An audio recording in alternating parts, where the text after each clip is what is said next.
बेटी हो और कहते हैं कि हमारे सर पे हाथ रख दो, हम आपकी लड़ाई लड़ेंगे। ये अगर ताकत बनी है, जिन मोहल्लों में जाने के लिए गाड़ी का रास्ता नहीं है मेरे लोगों, जिन मोहल्लों में गंदगी है, नालियां साफ नहीं है, सीवर साफ पानी नहीं बाहर निकल पाता, निकासी की व्यवस्था नहीं है, जहां झोपड़ियां है, जहां टूटे हुए मकान है बिना प्लस्तर के, जहां गरीब माएं आंसू बहा रही है कि कब उनका जीवन बदलेगा, जहां मेरी बहनें इंतजार कर रही है कि उनकी किस्मत कैसे बदलेगी, उन बस्तियों में अगर आज कोई जाता है, कहता है ताऊ जी, चाचा जी, भैया जी, सर पे हाथ रख दो, चाय P low, cold drink P low, अपने घर का खाना खिला दो, नमस्ते करता है, सलाम करता है, ईद मनाने की बात करता है, दिवाली होली मनाने की बात करता है, तो ये इस वजह से करता है कि आपकी उंगली में वो ताकत है, जिसको चाहो कुर्सी पे बिठा दो और जिसको चाहे जमीन पे पटक दो। ये बाबा साहब अम्बेडकर की।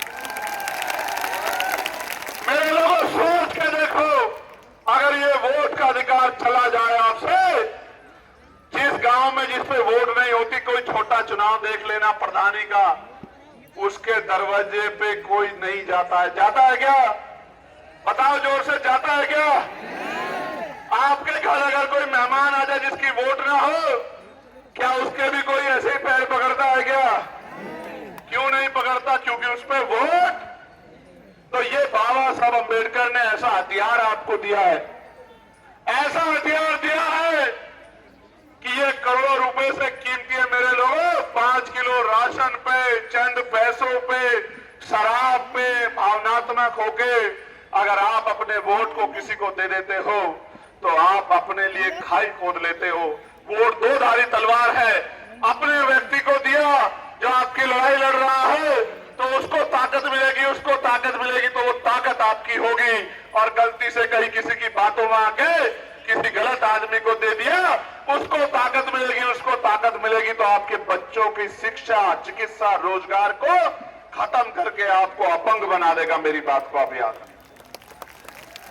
आज जो धर्म के नाम पे वोट दे रहे हो, धर्म के नाम पे बेवकूफ बन रहे हो, जो धर्म के ठेकेदार चुनाव में आके आपको कहते हैं हमें वोट दे दो, 5 साल चुनाव के बाद आपकी बस्तियों में आते हैं क्या? ईमानदार से अपना हाथ उठा के बताओ, आते हैं क्या चुनाव के बाद? चुनाव के बाद आते हैं क्या?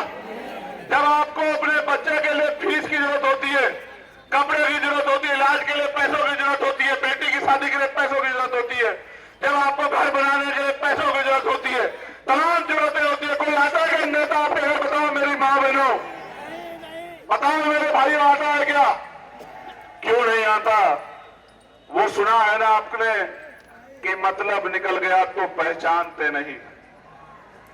जब मतलब निकल जाता है, जब आप वोट उनको दे देते हो, फिर हम आपके हैं कौन? हम आपके हैं? हाँ, फिर यही बात आती है जब उन बड़े बड़े लोगों के दरवाजे आप जाते हो, तो वो दरवाजे से आपको लौटा देते हैं कि जाइए अपने घर, आप कौन? हम आपको नहीं जानते। इसलिए बाबा साहब ने तो वोट आपको इसलिए दी, उनकी सोच ये थी कि जिनको सदियों तक कुर्सी पर बैठने नहीं दिया गया, जिनके फैसले लंबे समय दूसरे लोगों ने किए, जिनको उनके अधिकार नहीं मिले, उन शोषितों, वंचितों को भी इस वोट के द्वारा राजकाज करने का मौका मिलेगा। आप महसूस करके देखो वोट की ताकत। आज वही चंद्रशेखर है जिसको अपमानित करते हुए पुलिस पकड़ के जेल में डाल देती थी, आज आपके वोट की ताकत से, नगीना के लोगों के आशीर्वाद की वजह से लोकसभा में खड़ा होकर आपके हकों के लिए धारने का काम करता है। ये वोट की ताकत है मेरे लोगों। जो कल तक आंखों से बुर्राते थे, आज सम्मान से सैल्यूट मारते हैं। ये आपकी वोट की ताकत है। और अभी तो ये ताकत कम है मेरे साथियों। एक मौका उत्तर प्रदेश में आने दो, मेरी बात को आप याद रखना। एक मौका उत्तर प्रदेश में मुझे सलूट मारे ना मारे, लेकिन हर एक गरीब को सलूट मारने का काम ये करेंगे। मेरी बात को आप याद। और जो आपको सताए उसका नाम संगठन को लिख के दे देना। उसका विशेष ख्याल रखेंगे। मेरी बात को आप याद रखें। प्यारे साथियों, मैं फिर कह रहा हूं, ये समय समय की बात है। 9 महीने का समय बाकी है। हो सकता है 9 महीने बाद ये नौजवान, ये सैलाब संकल्प लेकर अगर काम कर लेगा तो हो सकता है हालात बदल जाएंगे और जिनको आज परमिशन नहीं मिल रही है उनकी परमिशन, उनकी सभा की व्यवस्था डीएम एसएसपी आके कराया करेंगे। मेरी बात को आप याद।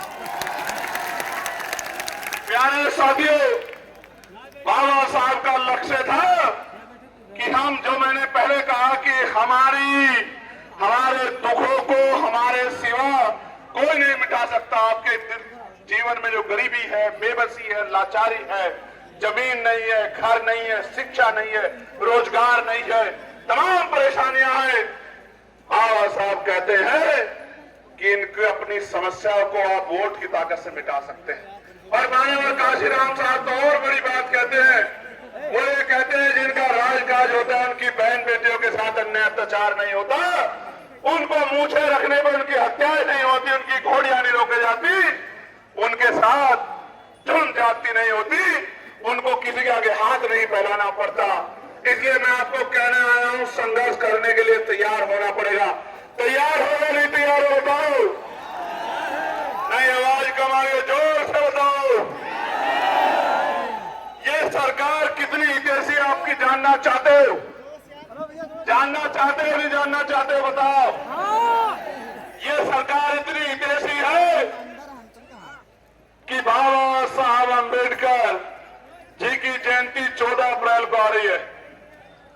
आप अपने एसडीएम डीएम के पास जाना, थाने में जाना, इंस्पेक्टर साहब कहना कि साहब हम बाबा साहब की जयंती मनाना चाहते हैं।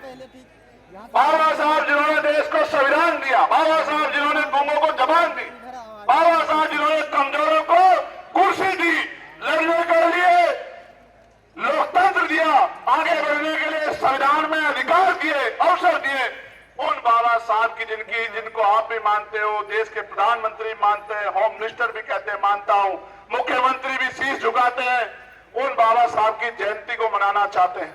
मैंने आज ही पत्र लिखा क्योंकि मेरे पास 5000 से ज्यादा एप्लीकेशन आई कि भैया हमारे यहाँ परमिशन नहीं दे रहे हैं, हमारे यहाँ परमिशन नहीं दे रहे हैं। और ये आज से नहीं हो रहा है, इनसे पिछली 12 से 17 की सरकार में भी यही हाल था।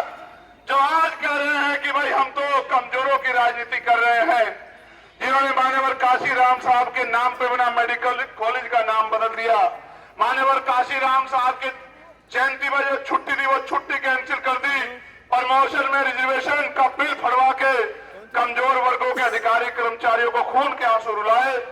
वो पार्टी भी कह रही है कि हम भी महापुरुषों का सम्मान करते हैं। प्यारे साथियों, तो परमिशन के लिए जाओगे तो आपको खुद ही पता लग जाएगा कि ये सरकार बाबा साहब अंबेडकर का और आपकी भावनाओं का कितना सम्मान करती है। इसलिए मैं आपसे कह रहा हूं, और बाबा साहब की बात तो छोड़ो, अपनी बात तो छोड़ो, इनकी पार्टी में 2 दलित समाज के मंत्री हैं कैबिनेट के।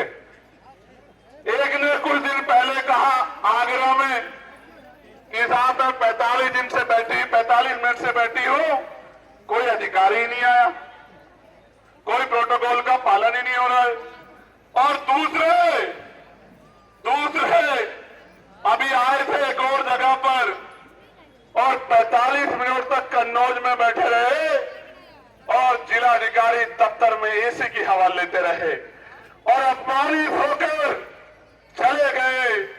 तो फिर मजबूरी में फोन करने का दिखावा करते रहे। इस सरकार में दलित मंत्रियों की ये हालात है। जब इनकी सरकार में इनके मंत्रियों की इज्जत नहीं है तो आपकी क्या होगी, आप खुद ही समझ कर देखो।